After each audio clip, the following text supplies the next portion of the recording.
G'day everyone, welcome to a mini workshop thing that I'm putting together at the moment. I'm here with my buddy Brett Robbo. G'day legends. How you going? Probably seen Brett around the traps on, if you're a part of the 101 Tokens crew, you'd see that he's done some amazing stuff with us on gut health was the last thing we did. And then also you were my very first guest on Finding the Frothers podcast. So yeah, he's helped me out a lot and been a big inspiration to me. So and now I moved into his house while we're on the way to the airport. Benny moves in, I move out. Yeah, moved into his house on the Gold Coast. But yeah, so yeah, congratulations, mate. You're off to have your first child in Sweden. So that's why we're dropping you at the airport. I'm freaking pumped. So yeah, what we want to have a quick chat about today is something that has been a hot topic since I moved into your place, and that's been breath work. Actually, it's been a hot topic for a while between us and the work that you do in your coaching and with your clients. And yeah, there's a few things that I've been doing lately, including like box breathing and sort of looking into the vagal nerve. Got that right? But yeah, I'd love for you to, in this little workshop, like tell us a little about a little basic thing that people can do if they're really new to breathing or to breath work. No one's new to breathing because we all breathe, but yeah, so if you just want to like have a little unpack of the importance of it. Well, breathing it's the most important element to your health, and that's why when I say to people, are you breathing efficiently? People will say, well, yeah, because I'm alive. Of course I'm breathing efficiently. But in actual fact, unless you're mindful of your breathing, you're breathing inefficiently, which means you're only breathing very shallow into your chest. And there's a lot of problems with that. It doesn't stimulate the diaphragm, which is your big breathing muscle, and that has many health benefits, including helping out the heart. So the diaphragm acts like a really great assistant to the heart and helps when the diaphragm contracts. When you do deep diaphragm breathing, it pulls and draws blood into the heart area, and this can increase the amount of oxygen that goes into your bloodstream. And oxygen, without oxygen we don't survive, right? The idea is that we need to get more oxygen into our body because it's one of the most vital nutrients that you as a human survive on.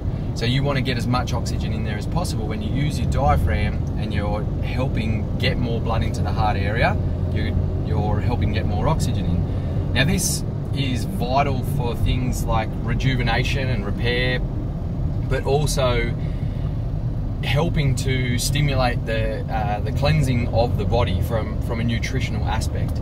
Also, another thing that you want to do is, so that's the depth part of it, very briefly. You also need to be breathing evenly and rhythmically. Meaning, if you breathe in for 3 seconds, you want to breathe out for 3 seconds. If you're breathing in for 4 seconds, you'll breathe out for 4 seconds. When you control your breath like this is called coherence breathing. And I've done my studies with the HeartMath Institute, and they've got decades of research behind what this coherence breathing does from a nervous perspective. Sorry, from your nervous system and neural tension. Also from a hormonal perspective, which I'll dive into in a sec, and also linking your emotional health. So we use equipment to measure heart rate variability that also shows us the function of your heart and the operation of your nervous system at the same time, and teaches you an optimal state where your heart, your mind, and your emotions are all working coherently and working together and in balance, in sync.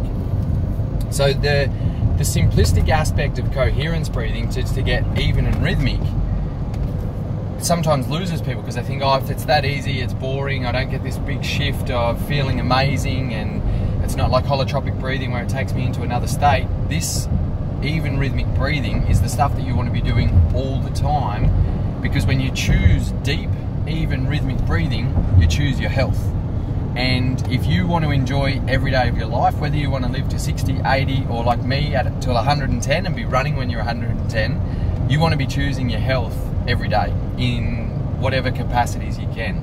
So breath work in that regard is vitally important. One of the key things to think about too is the help that you get from a stress perception perspective and a stress management perspective, because when most of us, when you're shallow chest breathing, which guaranteed, unless you're thinking about your breathing, that's how you're breathing. And that's how I'm breathing right now, by the way. When you're talking, eating, drinking, doing movement, we're not looking to get deep, even rhythmic breaths. It's more like if Benny wasn't here and I was driving on my own, I would be thinking about my deep, even rhythmic breathing. When I'm walking around the house, doing my meal preps, when I'm walking from the car to the shops, when you get stuck lining up at a shopping centre, anything like that, you can be in tune and be mindful of your breathing, so you start to get into that even rhythmic pattern and with a little bit of depth, drawing the air down to activate that diaphragm. So back to the stress management part of that. When you're shallow chest breathing, you are in... Hang on, let me reword that. When you're shallow chest breathing, your heart beats faster, and your vagus nerve that Benny mentioned before, they run throughout your body, but they go from your diaphragm and up through the heart and send signals up to the brain. And when you're shallow chest breathing, these vagus nerve, they sense that you're in stress. So they send signals upstairs to your brain to say that you're in stress. It's that fight or flight nervous system response. And when that happens, your cortisol increases, your adrenaline, your stress hormones go up. And DHEA, which is a cascade of positive hormones, and all your helpful and healthy hormones, they go down just from shallow chest breathing.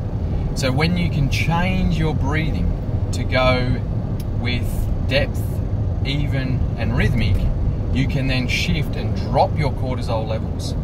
You can drop your stress hormones and increase all your helpful and healthy hormones.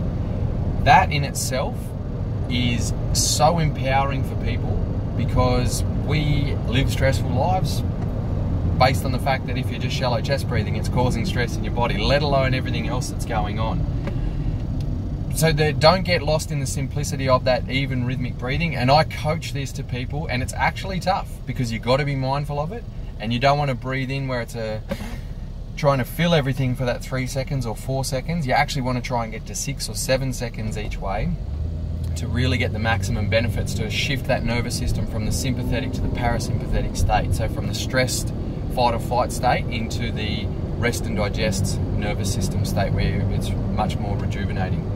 That's the number one breathing style and tips that I coach to people, because there is so many health benefits. And even though I feel like I don't live a stressful life, I tap into that all the time, because there's all these elements of stress every day that I know what I'm doing. I'm balancing my nervous system, I'm improving my hormonal balance, I'm improving my ability to handle stress better, because when you breathe with even and rhythm, when you can do a longer in-breath, you can increase your heart rate in a controlled way. And when you start to get longer out-breaths, you have control of how low you can lower your heart rate, which is also you're controlling how much blood you're pumping to and from the heart. Do we do in through the nose, out through the mouth, or do we do in through the nose, out through the nose? So great question, and it's nose breathing. Yes. Yes, you want to be breathing through your nose, and there's so many benefits of nostril breathing. One is, when you breathe through your nose, you will use your diaphragm and your other smalling breathing muscles a lot more, because your holes in your nose are a bit smaller, so your muscles have to work harder to help get the air in. You initiate nitric oxide through nostril breathing, which is an important chemical aspect within the body to help with many different processes. And nostril breathing also helps with the balance of your carbon dioxide and oxygen levels, when you're able to draw the air in lower and get it down into the lower parts of your lungs.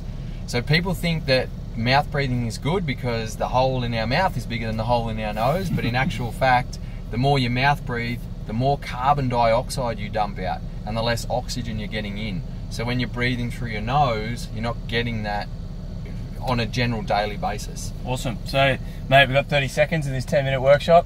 Thanks so much. That was fucking awesome. Where can people find you? Sweden. Sweden. yourlifeofimpact.com. I'll be being a proud daddy soon, and mate, I'm stoked to share this last 30 seconds with you in the country. Ripping, mate. Thank you so much.